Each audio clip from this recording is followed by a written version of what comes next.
Hey, welcome back, everybody. Sarcasm Speaks, Jared and Bob here. I'm going to just kick it off and talk about me, right? Because why the fuck not? It's my show. Let's do it. I had my first ever competitive round of golf, I guess you'd say. I hesitate to call it a tournament, right? Because it's not like would you consider it a tournament? Um, yeah, just because it's an easier term. Yeah. All right. It's a 1 day tournament. Yeah. So I had my first tournament ever at Pawtucket Country Club in Seekonk, right? Despite the name, it is actually in Seekonk. Um, Clubhouse is in Rhode Island. that's true. The clubhouse is in Rhode Island, but the entire rest of the course, it's the clubhouse and the first tee box. And Yeah, I then thought that. obviously like the parking lot and Yeah, I thought it everything, was but like parking lot, putting green, clubhouse, and then yeah, like literally like the first tee box. And the rest of it's yeah. in Massachusetts. And the 18 green. So the first tee box and the 18 green and like clubhouse, parking lot, pool, all that bullshit is in Rhode Island. And then literally the rest of the golf course is in Seekonk. um, so shout out to those guys at Pawtucket Country Club. Great course. Super nice, right? Like it's I really enjoyed it, had a good time. I know we talked a little bit before this about it, but I played pretty well, right? Like I'll concede, and I hesitate because I kind of crumbled on the last 5 holes. Um, so what is that? 13, right? 13 on 60, 17, 8, no, from 14. So on the 14th hole, I made a triple. I made a seven, and then 15, 16, 17, 18 were meh at best. I think I bogeyed 15. I think I no, I doubled. I went triple double and then 3 straight bogeys to finish. 18 left a really sour taste in my mouth because I hit a decent tee shot. It was pretty strong winds into my face, but the 18th hole, there's a massive hill that drops off probably around, I don't know, maybe like 180 yards. So I smoke a drive into the wind and it just shoots straight up in the air, but it carries just enough to catch the hill and rolls all the way down the hill. I think the whole drive, like in total, I think was like 230, right? But everyone else in my group they didn't even reach the hill, right? They didn't get down the hill. So um so that was the tee shot. And I had kind of a goofy lie where it was a little bit downhill, but also above my feet. And I had almost the exact same shot on the previous hole, and I fucked it up pretty bad. So I learned, hit a pretty good shot, and it ended on the right edge of the green, but the pin was like back left. So I had probably like 45 feet to the pin. Um, so third shot, I put it to about 5 feet. And I was like, this is fucking great. Everyone else goes, goes, goes. I'm the last one to putt, right? Because I hit my lag to 5 feet. And I look at it and it's a downhill putt. And I'm like, all right, I'm seeing a little bit, left to right here. So I hit it. I hit it good. I hit it exactly how I wanted to hit it. I aimed just outside the left edge of the cup. And wouldn't you know, the putt went completely dead straight. There was not a fucking centimeter of break to it. And I missed the par putt on 18 for a 5 footer, um, and made bogey. Right. So I looked it up. So the point differential would have actually put me I think a decent amount higher in the standings. So all in all, I finished tied for ninth place. So not fucking bad, right? Pretty solid day for my first ever competitive round of golf in a field of 30 guys, right, that were in my division. I finished tied for ninth. Pretty fucking solid, right? Like I'm actually happy with it. It's just I can see now, and I'm sure you also deal with this playing way more competitive golf than I ever have.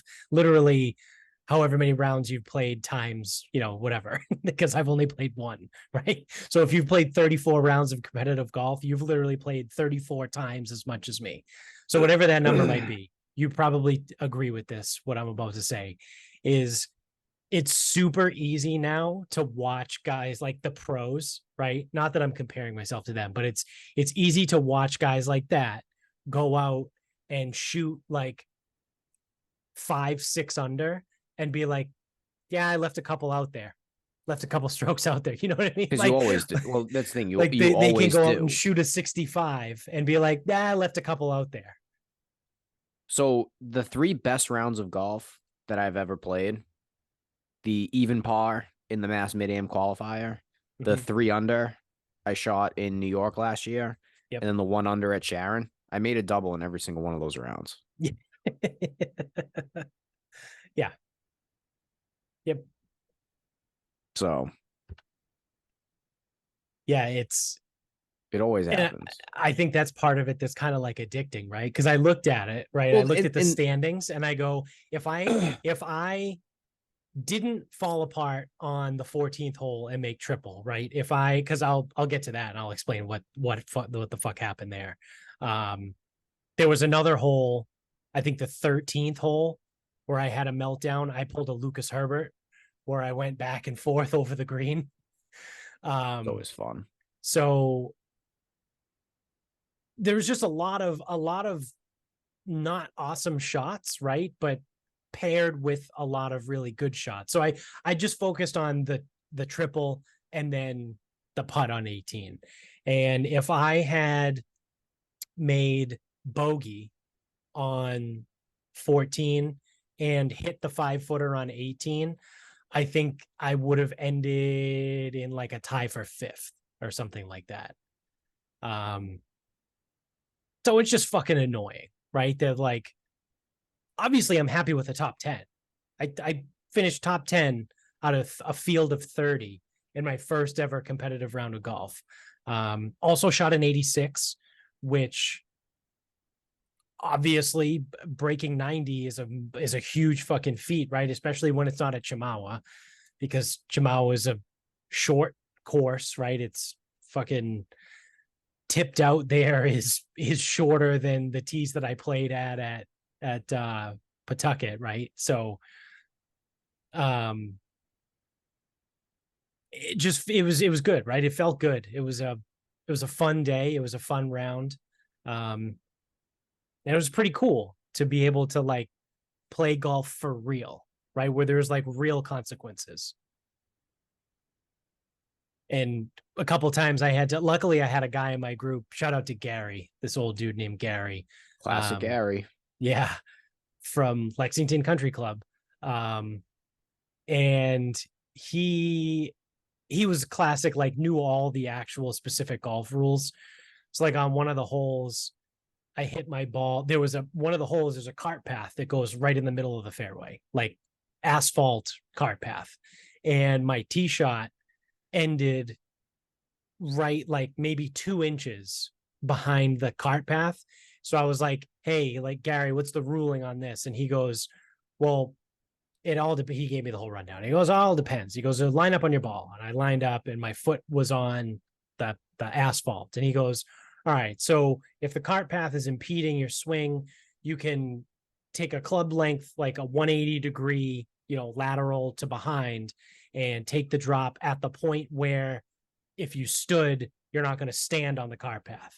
And I was like, all right, cool. And then I did the drop and I hit my shot and it was cool. Like it was just kind of like cool to play real, like legitimate golf, right? Like I have to ask for the ruling and like see what it is and then do that.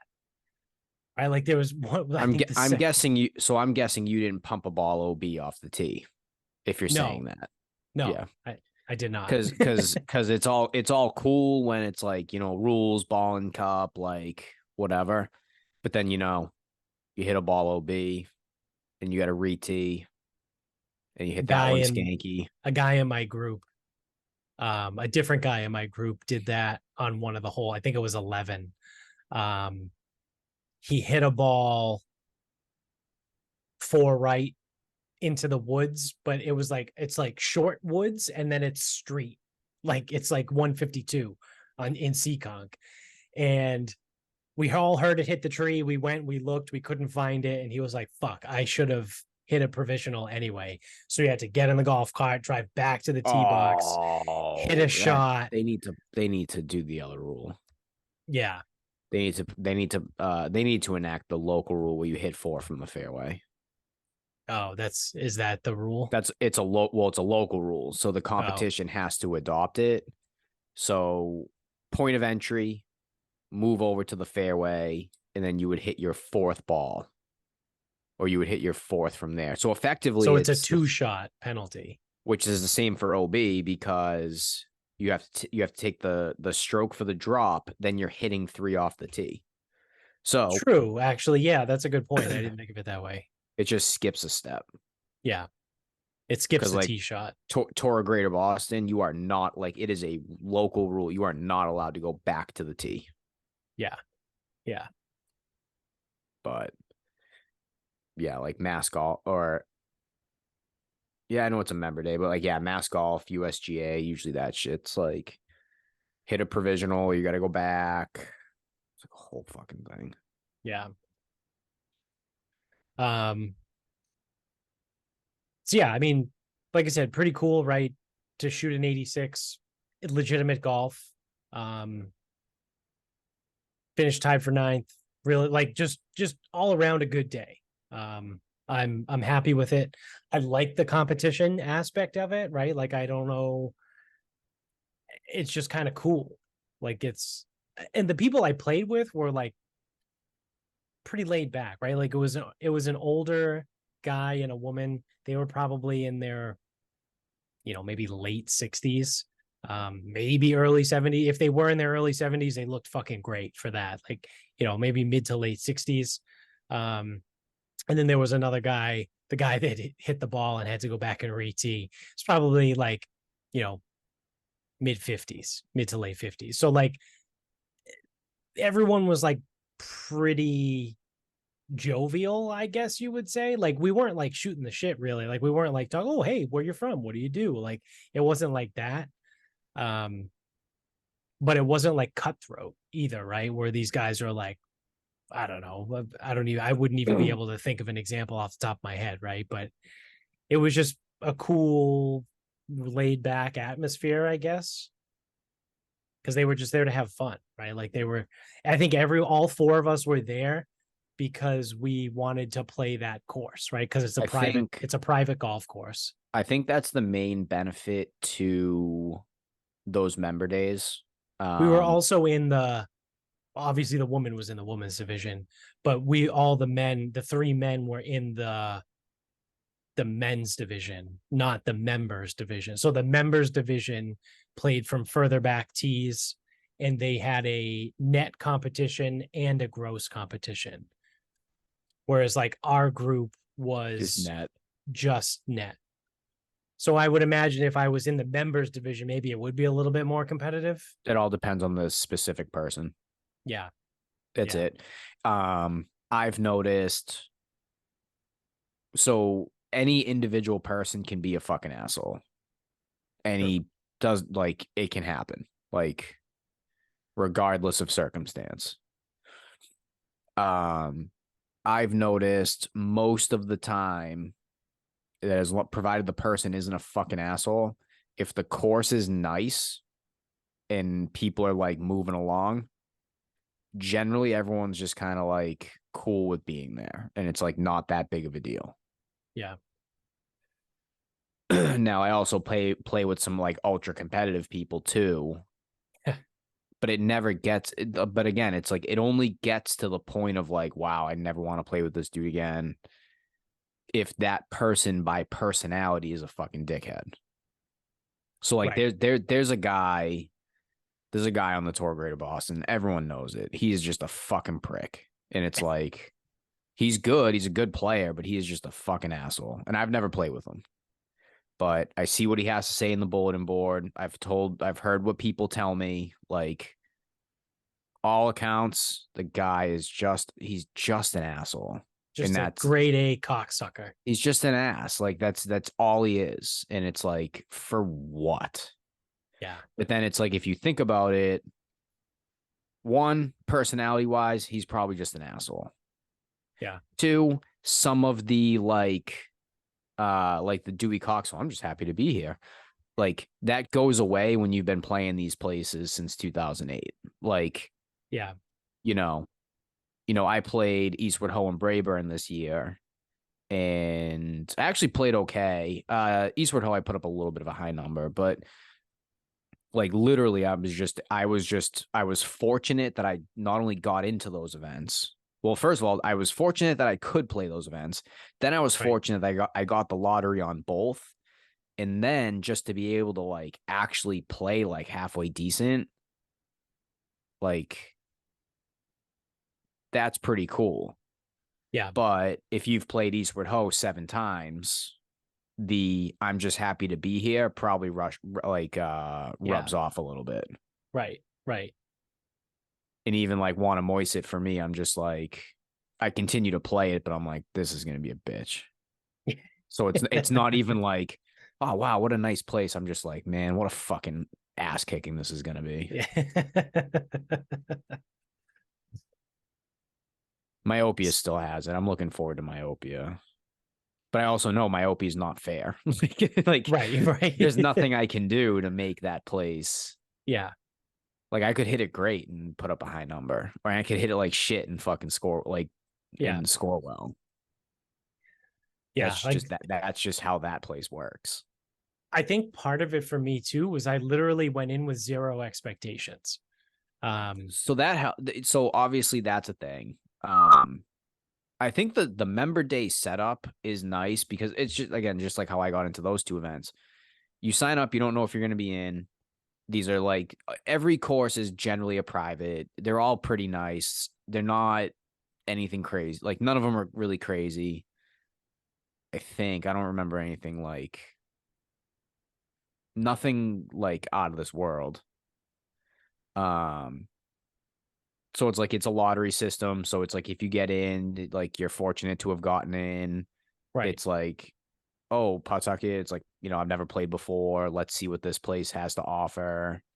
It's close to you. Right. Like, and like truthfully, you don't know how it's gonna go. Yeah. Now, I'll tell you right now, the worst fucking thing you can do is compare this event to whatever comes next. I don't know what that's gonna be. I don't know Right. if it's Right. a member guest. I don't know if it's a whatever. That's fucking death. If Yeah. you if you compare your experience on Monday to whatever comes next, whether it's a member day next year or whatever. Right. Right. That is how you fucking don't enjoy golf. Yeah. And I think I'm pretty good with kind of taking a clean slate with every approach, right? Because it's especially for me right now, and I know I said this, I don't know if it was the last, it might have been the last episode, if not the one before, where like I finally have some sort of confidence in my game because again at Pawtucket yesterday, all aspects of my game were working well at different times again. So it wasn't like an entire round where I got off the tee really well, but my iron sucked, but my chipping and putting was great. It was like a hole by hole approach basically. So like just off the top of my head, right? So the 10th hole, right? I stand up to the tee box and just felt good. Just, you know, it's the 10th hole, whatever. I played pretty good on the front nine. I think I shot a 40, 42 on the front nine. Yeah, I think I went 42, 44 for an 86. So I stand up, I get up on the tee box, a little bit wind at the back, but it's uphill. And I absolutely fucking nuke. Like I hit a nuclear missile off the tee. And I did actually end up using 18 birdies. I know I said I wasn't sure if I was going to. I was leaning towards no. But once I got a feel for like the setup and like the day and the people I was playing with, I was like, oh, it's just like a regular round of golf. So I was like, yeah, I'll do it. So I hit it really quick while I was on the tee box on one. So I did end up using 18 birdies. So using that, my tee shot on 10 went like 284 yards. And I think I can actually look, I'll pull it up. But 286 yards actually. So tee shot 286. I had 65 yards into the hole, but I had a downhill lie. So I pulled a 56-degree wedge and I go, okay, like thinking in my head again, 76 yards is that like 76 yards, give me the 56 and I'll put it to within 4 feet, right? Like that's how confident I am with that number and that club. So I'm like, all right, 65 yards. I don't have to take a full swing, like go right at it. Like I'll just take a nice, easy swing and we'll go. I didn't take into account for the downhill lie. I chunked the fuck out of it and the shot went 32 yards, leaving me with 34 yards into the pin. So I then cuss myself a little bit and go, okay, whatever, let's move on. I grabbed the, no, I stayed with the 56 degree. Actually, I almost went back to get the 48 because I do all my chipping with the 48. And I said, nope, 56, keep it in my hand. I'm walking up to the ball and I'm just going to make a good chip. It's a little bit uphill to the green. So I go, okay, I got 34 yards, 56, take a couple practice swings. All right. I hit it. It takes one hop off like the upslope, rolls onto the green, and I couldn't see it. But apparently, according to because the 3 other people were standing on the green, it rattled off the cup and the stick like 3 times. And I almost fucking holed it from 34 yards. And it didn't obviously go in. And I had about 1 inch to tap the ball in for par. So it's one of those situations, right? I hit the drive. I hit a 286-yard drive. I chunked the fuck out of the shot. But then my third shot, I almost hole out and I rattle it off the pin and leave it 1 inch, tap in for par. So I get out of there with par. It's like, that's a lot of kind of how the day went. Like the first hole I drained a 17-yard putt for bogey. Right. So like had a good tee shot, second shot, chunked it out of the rough. Third shot, I had to hit like a low shot underneath tree branches onto the green. Got it to the edge of the green or right into the rough. I chipped it on to 17 feet and I hit a 17-footer for bogey. Get out of the first hole away from the disaster with a bogey, right, for 17. And I was like, that kind of set the tone where I was like, all right, I can hit some putts today. Greens were super fast. Very undulaty, if that's a word. Yeah, dude, But Donnie Ross. Then there was, I forget what hole it was. It was early on. Was it the 5th hole? Yeah, the 5th hole. What did I hit? Off the tee, I hit a hybrid. So, the 5th hole was like a massive upslope. So where the tee box was, about maybe 40 to 50 yards, it was like 25-yard incline. So like from the tee box, I had no idea where the fairway was. I had no idea where the hole was. I had nothing. Obviously, I had the GPS so I can see the layout of the hole. But like literally, you have about 40 yards to get it up 20 yards. Like that's it. And you can't see shit. So I hit hybrid off the tee, which I'll get to that, my notes, which shout out to you for that one. So I hit hybrid uphill. It doesn't go that far. It only went 135. So my second shot, I hit a 6-iron into the green. I got 220 into the green. My 6-iron goes 154 yards to the right. I'm in a little bit of a tree line. So from the tree line, I hit the shot to the rough, right? So I'm in the rough. Oh, I'm long. So I'm long of the green in the rough. I chipped the shot from the rough onto the green, thinking it's a pretty big downhill slope, thinking like I'll land it in this one spot and it'll release and it'll get, somewhat close to the hole. Ball didn't release. So I had 29 feet to the hole after my chip shot, and I drained a 29-footer for bogey. Again, got out of there, bogey, take the fucking medicine. So it's like, that was kind of how the day went, right? Like it wasn't like I lit the place up, obviously. I mean, I shot a 14 over. But it was a lot of like, okay, that shot wasn't great, but like I'll get it on the next one. And then the next one was either good or it wasn't. And then I knew all I had to do was just get it close to the green or get it on the green and I would be okay. So,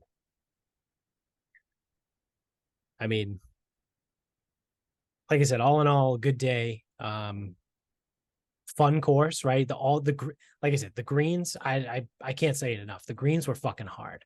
A lot of slope. I think almost every single green sloped back to front.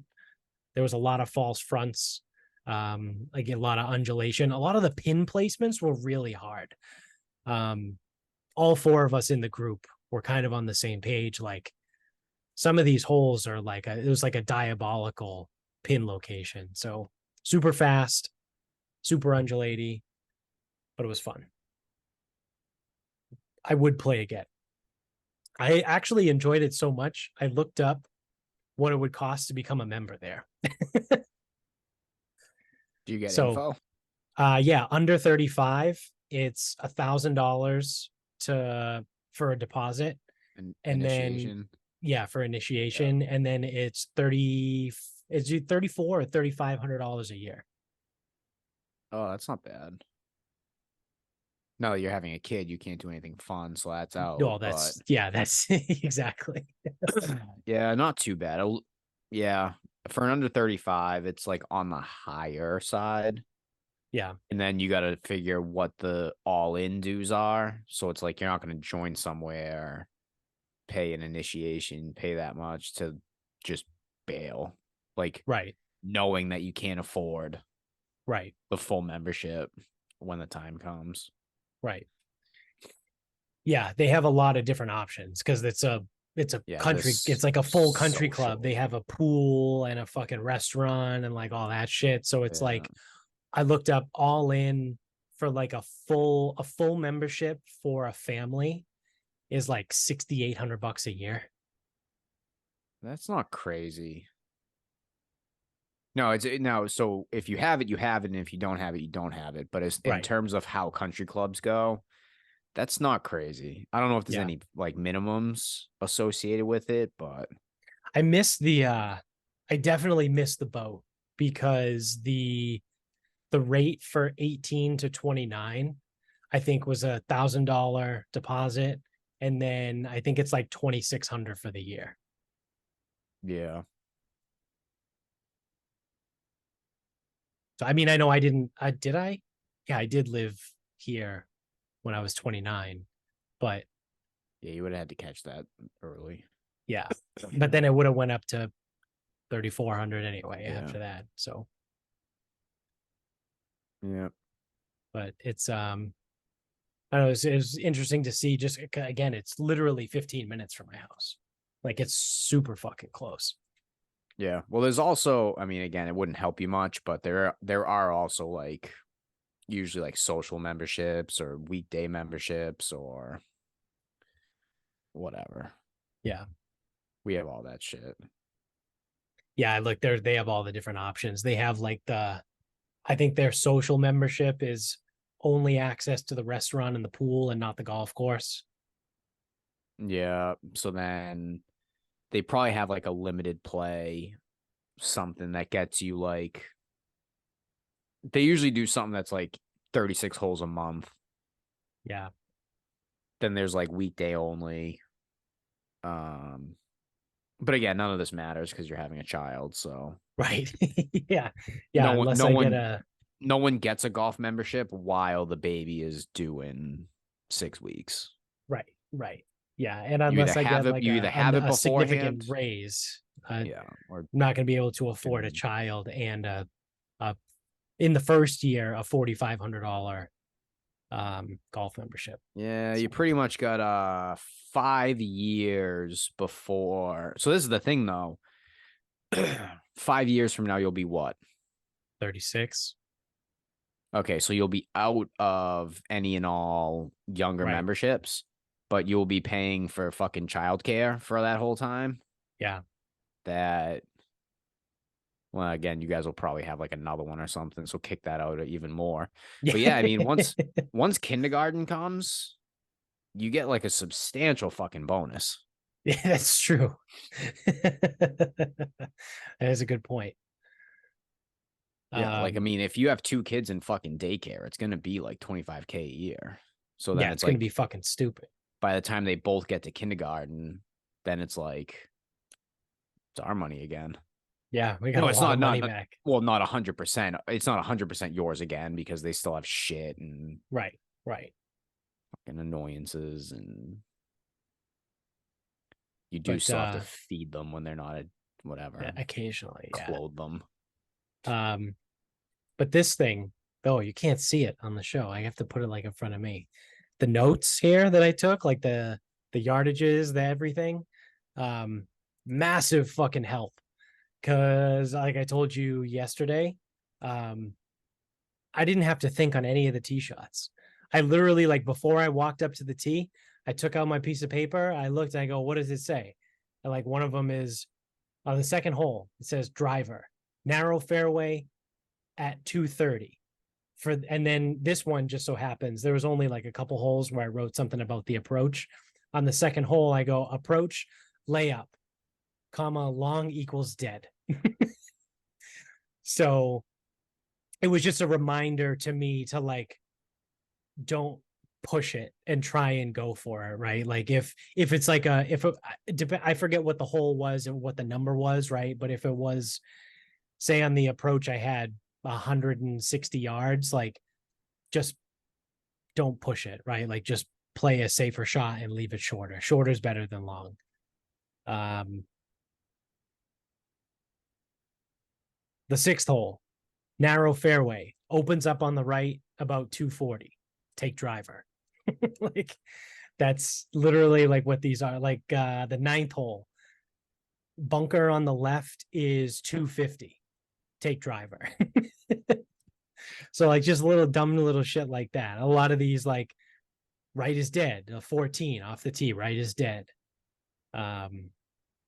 So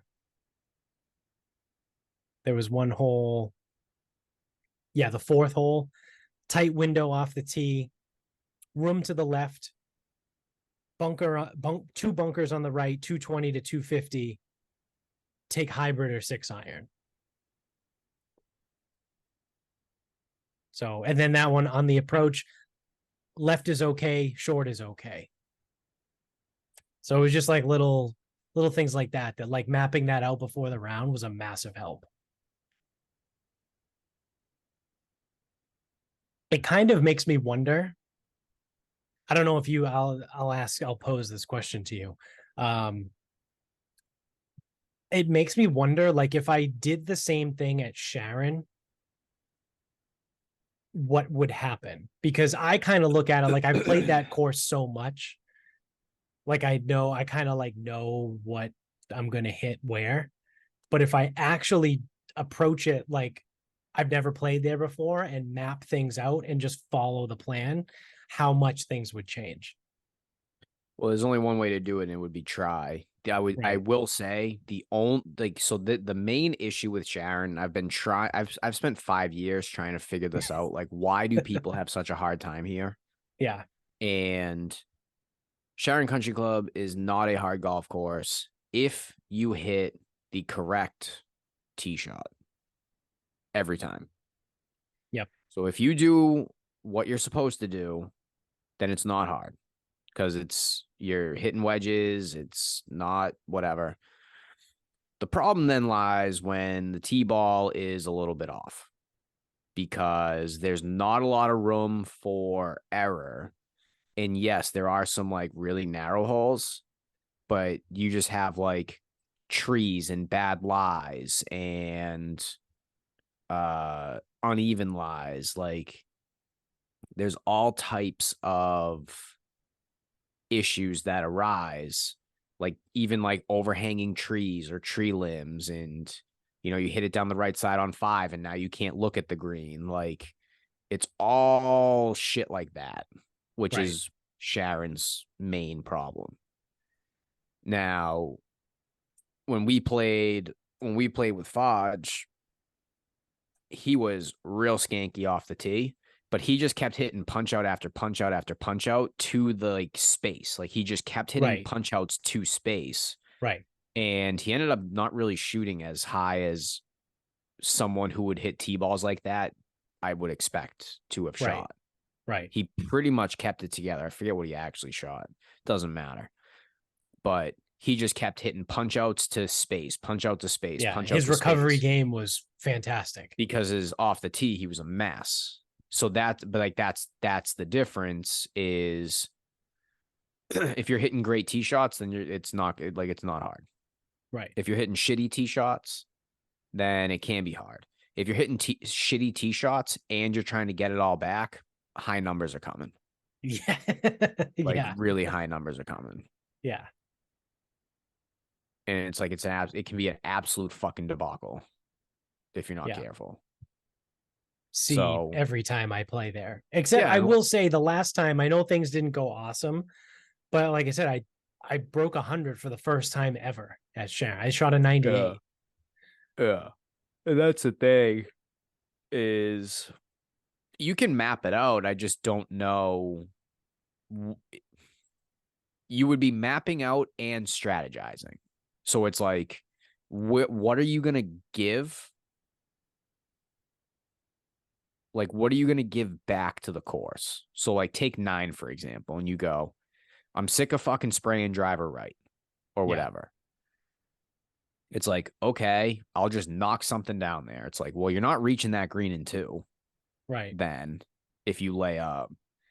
And then if you lay it back, but you're right, now you're blocked out again.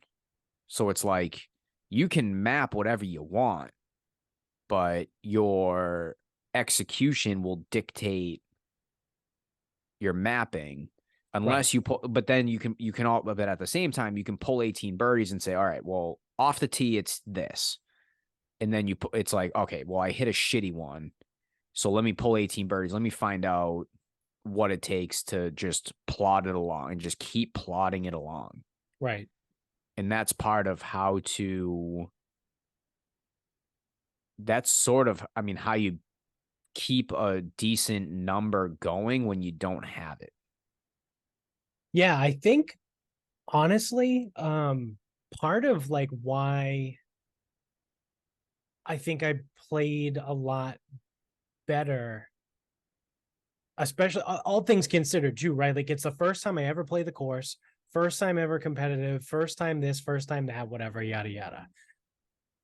I think I just went in a lot more relaxed because I knew I was getting a stroke on almost every. I got a stroke on 15 out of 18 holes. So there were 3 holes that I wasn't getting strokes on. So I stood up, I got up to the tee box with the mentality of bogey is fine. Like the goal, I guess you would say potentially on some of the holes, the goal was to just make a 5, right? So like the pressure of I got to hit a really good tee shot and then hit a good approach and then chip it close and putt and all that shit wasn't really there because I knew I was going to get a stroke. And I was like, okay. And it helped me be like, all right, that was a shitty tee shot, but that's fine because I'll just punch it out, get it close, and then, or get it as close as I can, right? And then go from there. Like I knew that, I don't know, like I wasn't focused on what am I going to shoot. And I think so part of that was also the getting the strokes, but part of that was also that it was a Stableford competition as well. So I wasn't like hyper focused on like what am I shooting, right? It wasn't like, ooh, I'm going to shoot an 86. Like I had no idea that I shot an 86 until I added the numbers together. Like I knew what I shot on the front 9 because I added all the numbers from 9, right, to get to 42. But at the end of the round, I had no idea I had no fucking clue what I was shooting. Like I thought I played pretty well. And then at the end, I was like, holy shit, I just shot an 86. But that like the score wasn't my focus. It was the Stableford, right? It was the points. So I will also say, I've never played Pawtucket. I've played a few Donnie Rosses, our guy. Yeah. Generally speaking. Now I know Pawtucket's a little bit tighter than some of his other courses, which I did know ahead of time. I just didn't tell you that. I didn't want you to fucking think too much about it. And I also knew you were going to be playing different tees than when we played the tour event. Generally, Donald Ross courses, you do have space off the tee. Like, the premium isn't really the tee ball, it's getting it from your tee shot into the cup. That's Right. usually where a Donald Ross course gets kind of goofy.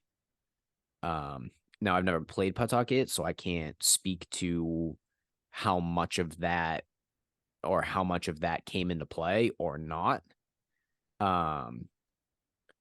So being able to properly strategize definitely helps, but there are some courses. Now, I don't know if I'll just use Ipswich for example. Ipswich Country Club is a course where it's like everyone's gonna think it's nice, and it's like this place sucks because it's in a fucking housing development. There's OB everywhere. There's houses fucking everywhere. It seems like all it asks you to do is lay up short of the bunkers and have a long shot in, because it's like the bunkers are like they seem almost placed to like tempt. It's like, ooh, like risk reward, like try to drive it over the greens. And then it's like you look at it and go, bro, a 16 handicap ain't flying those bunkers. Like, Yeah. they're not, like, all they're gonna do is hit it in him. So it's like lay it up short and have a long shot in. It's like, why? Like, why Yeah. are we doing this? Like, so it seems like like some of the newer courses are more like that, whereas the older courses, again, they let you move it off the tee, but fucking good luck Yeah. at that rate. But then the other part is if you strategize a certain way where it's like, if you're not maybe intentionally missing greens, or it's like, hey, if anything, this is going to come up short, then you don't have to really worry about like the false fronts and shit because you're not hitting the green. You're short, so you're chipping anyway. And when you chip up, provided you hit it with enough speed, it's not like it's spinning. Right. Right. And yeah, do you sacrifice some pars? Yeah, you do. But if you made 15 bogeys and 3 pars, that's 15 over, which is still one better than your handicap. And you don't always shoot your handicap. It's 8 out of 20. I don't know what that percentage is. Right. It's less than 50%. Like, you're only going to shoot your handicap. Oh, it breaks down to fuck. How do I reduce that fraction in my head? 8 out of 20 divided by 2. 4 out of 10, 4 to 10. 2/5. So you're only gonna shoot your handicap 40% of the time. Ish. Yeah. So to make 15 bogeys and 3 pars, you would shoot your handicap, or actually you would shoot better than your handicap. And when you say it's like just get something into play, just get something around the green, chip it on in 2-putt, golf doesn't sound that hard. Right. Now it does sound a lot harder when it's like, okay, you got to squeeze it into this tight fairway, and you got to hit a green from 180 out. The wind is in your face. It plays 10 yards up. Oh, and there is a false front. It's like, oh, okay, cool. Yeah, no, that sounds awesome. Yeah. I'm thoroughly enjoying this. So you want me to hit that ball 205, and if I hit it 207, it's fucking gone. Sick. Yeah. Yeah. Yeah. So I hit 6 greens. I hit 10 fairways and 6 greens. So that helps. Does But help. I think that's probably enough about my amazing, incredible round and how I'm gonna become a pro. Maybe about this time next year, I should be getting my tour card.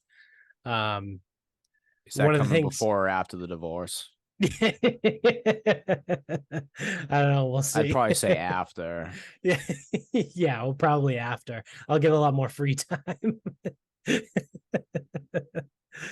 um, so actually, what I wanted to touch on before we got there, but I was just so excited to talk about me. And yet another swing and a miss on the death pool. Paul Rubens died yesterday, better known as Peewee Herman. Oh, okay. So from Pee Wee's Playtime and Pee Wee's Funhouse, and there's a never bunch of watched like any other of that random shit. movies he's been in. I never watched any of that stuff. Yeah, It was kind of before our time. it was a little bit before our time, yeah, but I think I may have seen one of them. Um, I mean, he's been in a bunch of other shit, right? Like just as almost like a parody of himself. Um, yeah, Pee Wee's Big Adventure. I think that was the big one. What he was at WrestleMania. That's right.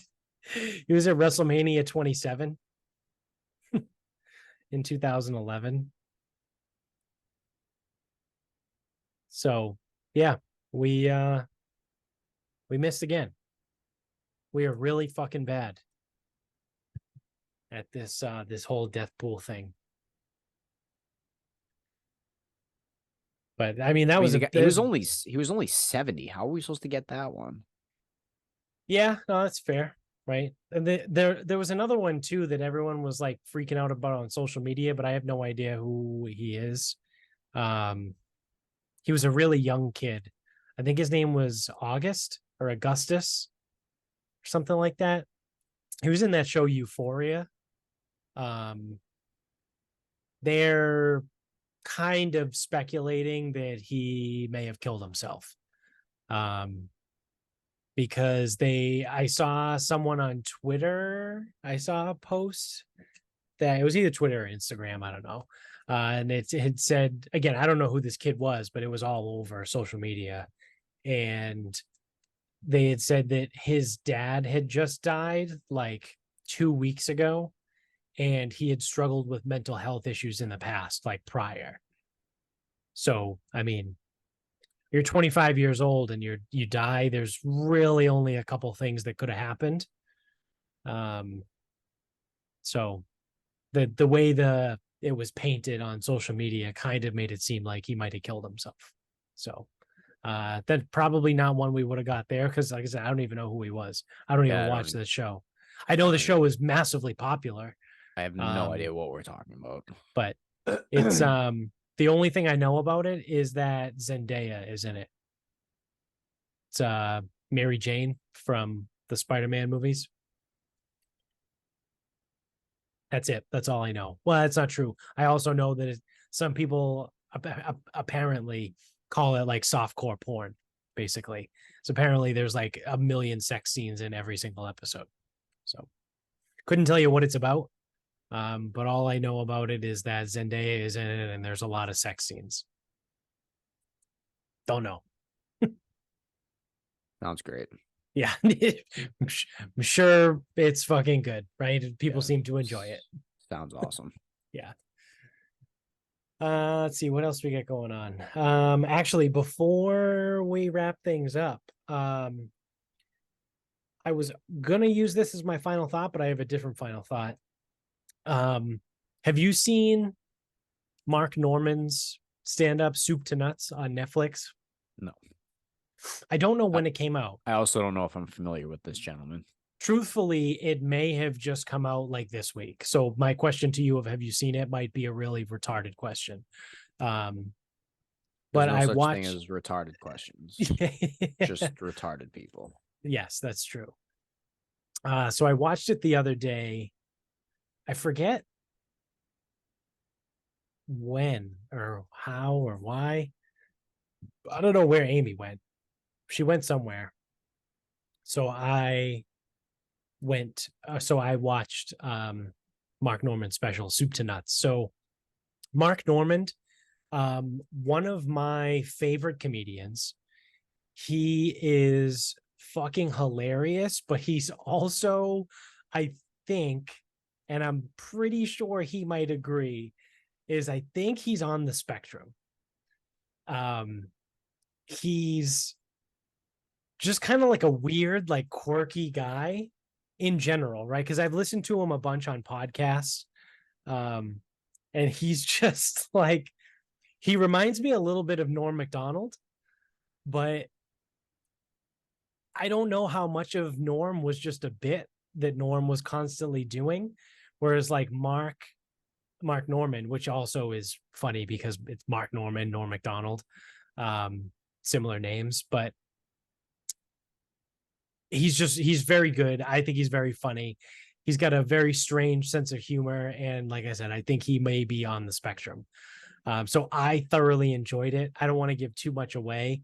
He's also a different type of comedian, right? Where like I feel like a lot of big comedians today are storytellers, right? Like they'll like one bit might last 15-20 minutes, whereas Norman kind of like is a little bit more of like a punchier type of comedy where like a long bit for him might only be like 5, 6, 7 minutes. He rifles through a lot of different material. And I follow him on Instagram, and one of my favorite things is when he does crowd work.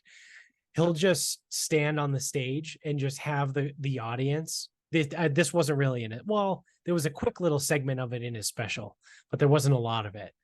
But a lot of times on his Instagram, he'll just post, he stands on the stage and just asks the audience to just yell stuff. Like could be anything random. And like someone will yell something and he'll just riff for like a minute or two on the topic and come up with like a crazy punchline on the spot. So I enjoy him. I think he's pretty good. But I would highly recommend Soup to Nuts. It's on Netflix. So shout out to Mark Norman. He's actually coming to Providence.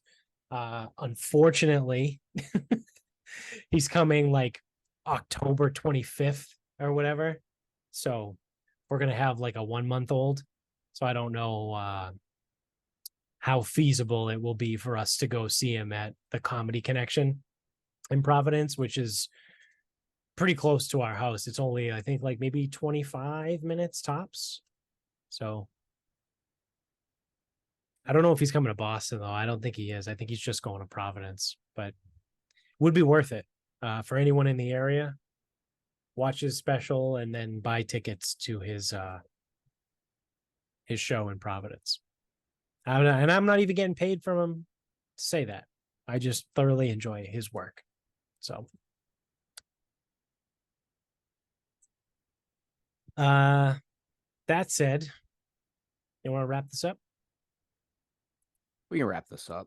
All right. So my meltdown of the day had to do with the flooring, so the black rubber flooring at the gym. So always fun. So the facts of the story or the facts of the case The black rubber flooring is on top of a carpet. That's what was there existing. And we thought that would be a good thing for cushioning the floor, like dropping weights, dropping dumbbells, all that stuff. And when we put the flooring in and like some shit was moving around, like one of the flooring guys was like, he goes, yeah, the only problem, he goes, the logic's there. He goes, the only problem is now it bounces. So like it's easier for everything to move. So we've had issues with the floor or like the mats or the like the rubber strips like moving.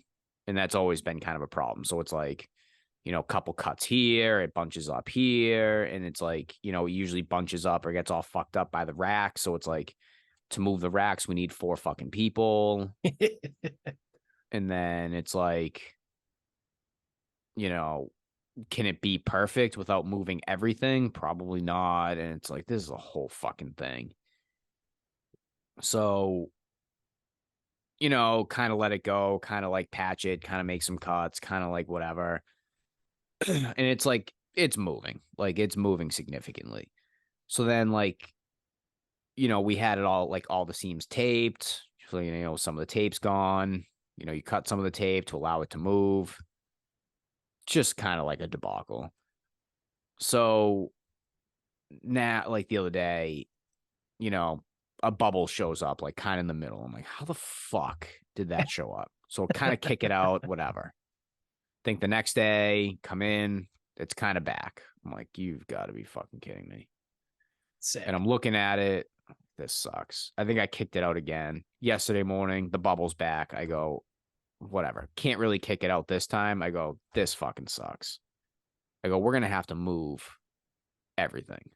And like, I can see where it's going. Everything's moving back into the right. Like, gonna have to move. I know the exact piece that needs to move back first, and then it's got to be the next one, then the next one, then the next one, then the next one. And it's a fucking pain in the ass. There's always fucking people in my way. I don't want to do it. I'm fucking busy. I fucked off to play a scramble yesterday, and I don't want to hang around there all day because I want to go play 9 holes this afternoon. So I'm there in the morning, and I actually went in. I knew I didn't have a guy, but I went in anyway, like get some shit done. And I'm looking at the floor. I go, no, this has to go. So, cut up the tape, move the first piece over. Like that's my anchor piece. So I set that, tape it down, and so now the bubble's gone, but it leaves a gap, and a gap is way better than a fucking bubble. So fine. So then I get through the class run, I get through some stuff, and I start like lifting. I'm like, I really don't want to do it, but I'm like lifting and cutting and like lifting, then like moving the floor, whatever. Then it just got to the point I'm like, I can't keep doing both of these. So I just got the floor done. So first piece, my anchor piece, that was done at like before 7 a.m, like done. So move the next piece over, tape it down, move the next piece over. And I'm looking at the tape and I'm like, we're not going to have enough. Not going to have enough. Of course not. Move everything over. So we get all the pieces moved back over. Again, I set my first piece, move the other pieces, and run out to get tape. But there's an interesting thing happening. One of the pieces that was overlapped, like this was like one of the biggest disasters, but it was furthest from my anchor point. Mm-hmm. So we move everything back over, and I'm like, okay, so that will move over. We've cut pieces of that away because it's the biggest trouble spot. I go, it's gonna fall into place, and it might have some gaps, and that's okay. Gaps there are fine. Like we'll just tape over them, no problem. Nope, no gaps. Somehow, some way, some form, don't know how. One end is wider than the other. So we moved all of our pieces back. And again, everything kind of moved the same direction. Everything kind of moved like back into the right. So get the so my anchor piece is done. The next three pieces are done. So this one, like it's all there, it's all taped, it's all straight, it's all everything. This piece, it's wider at one point and narrow at another end. I'm like, I don't remember that. And I'm looking at it, and I'm like, I didn't cut that end. So the end that's narrower, I never cut. Like I never cut Right. away from there. Right. So I don't know how the fuck it became narrower. And then the other piece, like the wide piece, that part still doesn't fit. It's still too wide. And I'm like, it fit one time. Yeah. Everything has moved away from this edge, not towards it. Right. Everything's moved away from this edge. How the fuck does this not fit? I'm like, this is like, you've got to be fucking kidding me. So that was like, my afternoon, like just moving floor, having it still not fit. And it's like the only other thing I could do at this point would be move all the racks off, reset the black mat that the racks are underneath. But then it's going to overlap with the turf because now it's like Right. shit. Right. I mean, shit does expand. I get it. Shit expands, straightens out, lies flat. Fine. It's gonna be a mess anyway. And then I already know it. I know what's gonna happen. I told Chris just to burn the fucking place down when this happens. I go, don't even let me fucking see it tomorrow.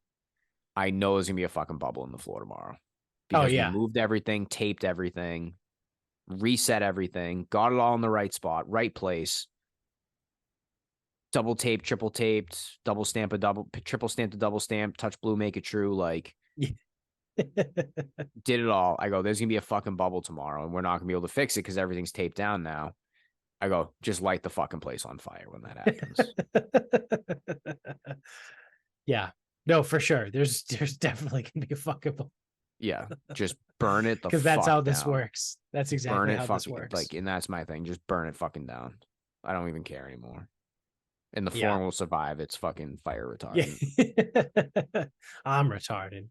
And then it'll be sitting there with the bubble. The bubble will last too. The bubble will last through the fire. Yeah. It'll get bigger. I can't. I'm looking forward to it. I mean, are you guys still kind of trending on being out of there in like a month or two? Not like a month or two, but we do need to get out. Yeah. So I mean, That's a whole well. So this is the thing too. It's like, do we really want to move all of the floor when we're not staying here? right. And it's like, yes, well, we have to because there's a fucking bubble in the fucking thing, Yeah. and we don't know As when we're people can leaving. fucking trip over it, Yeah, right? and Like we that's and a we don't know problem. when we're leaving, so I'm fucking doing it. I don't care. Yeah. Yeah. Because the other thing is, then if I wait and wait and wait for four people to be around, it's like, oh, we'll just do it in one. No, I'll just fucking do it. Yeah. Yeah. I'll fucking handle it. I'll fucking do it. No, I did get some help today, but you gotta be fucking kidding me.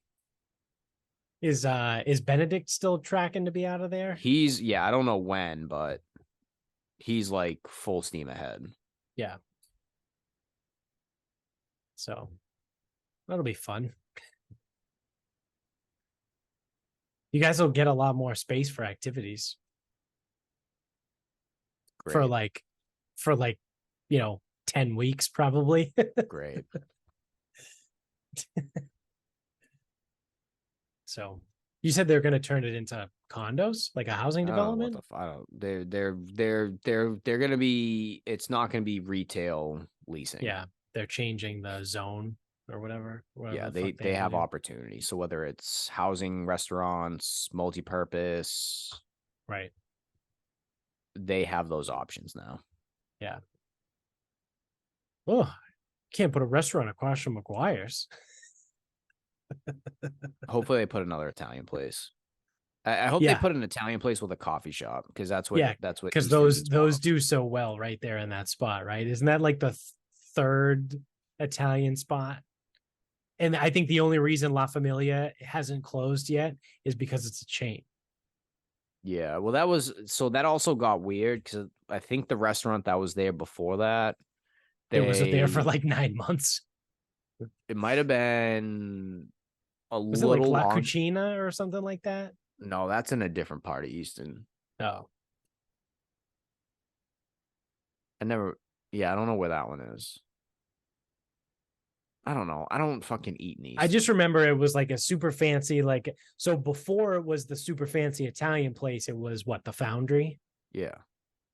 Because I went there once. We went there with my mom, like right after we moved to Mansfield, and Yeah. then it closed, and then it became like the Italian place, and then I that think closed after like 9 months, and then it I think became it La got Familia. I think it got sold because of the sewer. Oh, I think the building owner didn't want to pay for the sewer assessment. oh, could be it. So I think they sold it to someone that was willing to pay for it. Yeah. Were you guys on sewer the whole time? No, septic, still on septic. Oh, okay. Yeah, I wasn't sure how that went because I know they dug up that whole street. So Yeah, because we were there during that whole thing. So it was yeah, septic, stayed septic, still is septic. That's why they can repurpose the building because now it's sewer. right, right.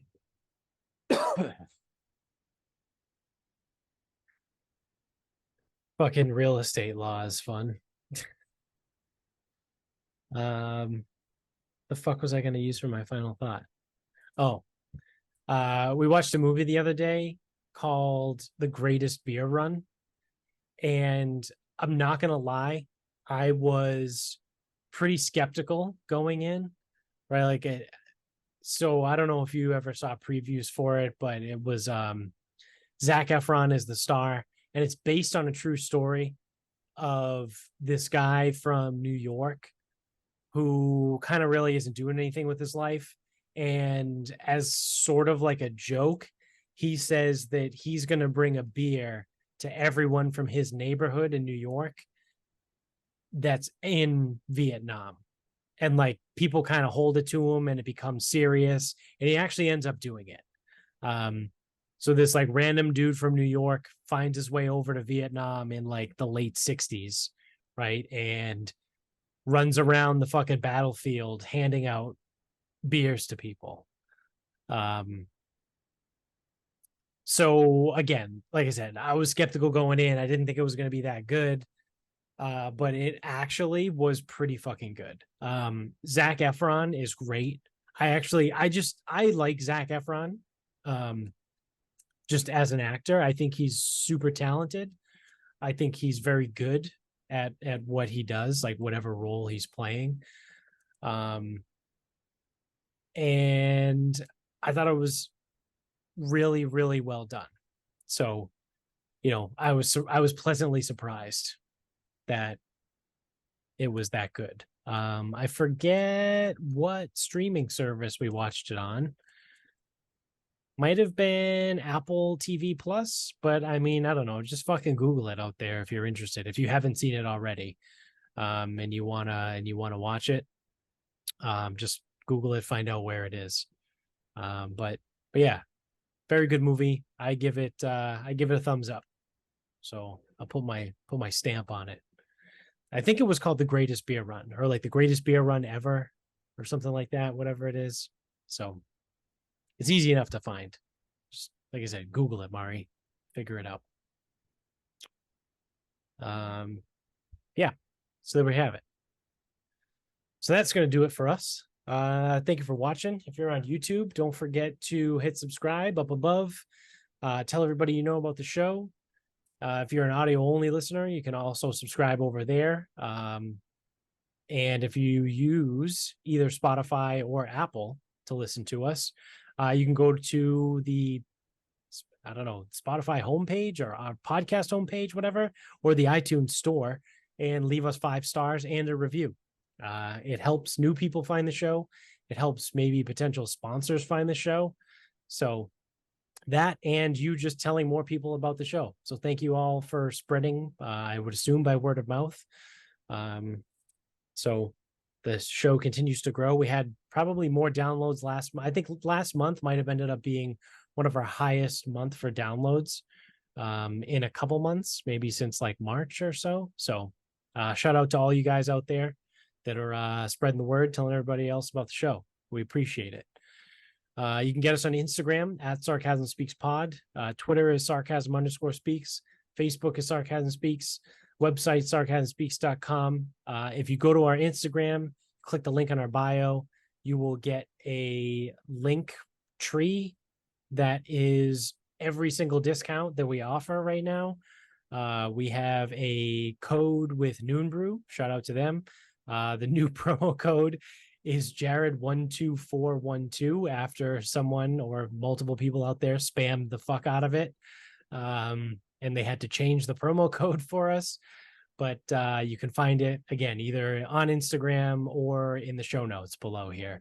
Also, we have the Ice Pod, new to the show. I am also a new purchaser of this product in particular, and I thoroughly enjoy it. I very much enjoy the cold plunge ice bath, whatever the fuck you want to call it. It's portable. It's super easy to put together. It takes about 5 minutes. Right out of the box, you put a couple of plastic rods in it. It comes with a little air pump. You pump up the top tube, and then you just fill it with water. So, and obviously ice. So shout out to those guys. Use the promo code Jared10093, I think it is. I don't know. Maybe I'm fucking it up. Just check the show notes. It's there. And then last but not least, we have mybookie.com. One of the OGs, I think, have been with us forever.